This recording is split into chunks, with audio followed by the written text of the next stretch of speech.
And Merry Christmas. This morning, we begin the program talking about Christmas traditions. Brian Earl is the author of a new book called Christmas Past, the fascinating stories behind our favorite holidays traditions. He's joining us to share some of the stories featured in his book.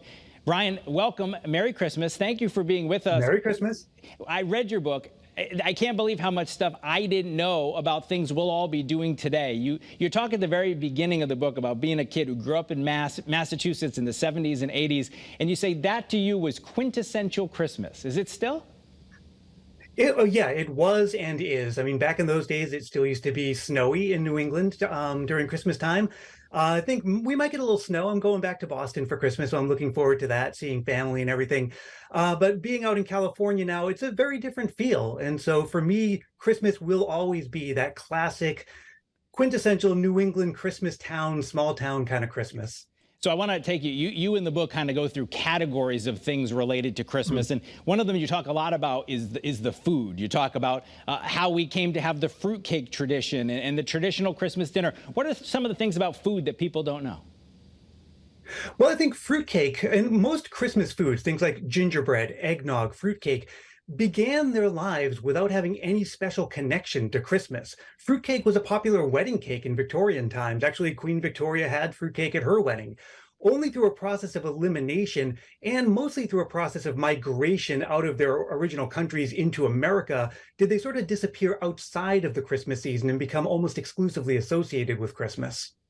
One of the things you talk about is sort of the traditional Christmas dinner that so many of our viewers will be having later on today. And it's funny, I guess it's just how it is in my family. We usually have some kind of roast beef or something for Christmas dinner. And you said turkey was a tradition. And I thought it is, but it's in the song, turkey and some mistletoe. Like I got it once you pointed out. So is there an American traditional Christmas dinner at this point? It really is basically the British Christmas dinner from about the Victorian period, about mid-19th century. Turkey, sweet potatoes, some kind of root vegetables, maybe some Brussels sprouts, some stuffing and cranberry sauce. The interesting thing about that is that that's sort of the end point of an evolution that has gone on for hundreds of years. You mentioned roast beef. If you were in England before Victorian times, that would have meant that you're a very rich person. Rich people had roast beef. Poorer people might have had a goose or maybe nothing at all. But even before that, people would eat something called brawn. And if you know what head cheese is, then you know what brawn is, kind of a minced meat put into a mold. And so what we eat at Christmas has really changed over the years, but then for some reason it stopped changing about 150 years ago. And then we've sort of settled on this one idea of Christmas dinner that basically all of us eat no matter where we live in the country. It's interesting. I could have guessed for a week, and I didn't think head cheese was going to come up in this interview.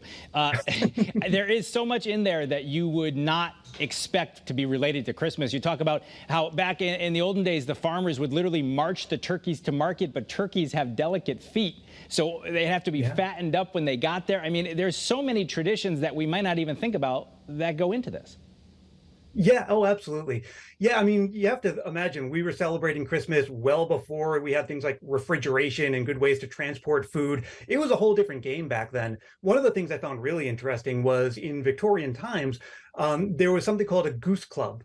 So if you were someone of more meager means, but you wanted to have a goose for Christmas, what you would do is contribute to the local pub every week some small portion of your salary so that by the end of the year, you will have saved up enough to have a goose.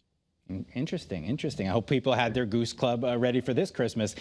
In 'Twas the Night Before Christmas, of course, we heard, he exclaimed as he flew off, "Happy Christmas to all."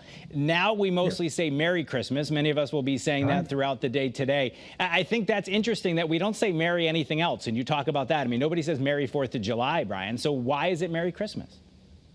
Yeah, and the only time we ever use the word merry is to wish one another a Merry Christmas, or if you're saying the more the merrier, or talking about a merry-go-round.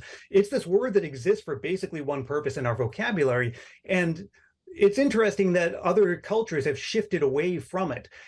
One of the theories, and I talked to a linguist about this, was that prior to Victorian times, Christmas just was a very different culture in England. And a lot of the upper classes kind of associated the way that people celebrated it with maybe a bit more of the common people or lower class. It was the kind of thing that certain people celebrated, not unlike the way that we might celebrate, say, the 4th of July or New Year's Eve, which is to say, kind of a public celebration where communities celebrated in the streets and in the pubs rather than more of a homey celebration like Easter or Mother's Day, something that you celebrate in the home with your family.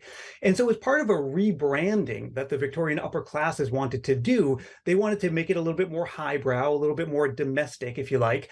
And part of the way that they did that was by replacing Merry Christmas with Happy Christmas. And whether you wish someone a Merry versus Happy Christmas was kind of one of the ways that would distinguish where you were in the class structure. All of that migrated over here. We kept Merry.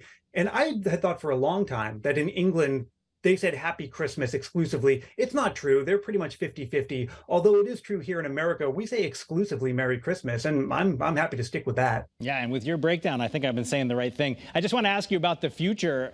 Ugly sweater parties, Elf on the Shelf, all these Hallmark movies everyone's into. So this will continue to evolve, right?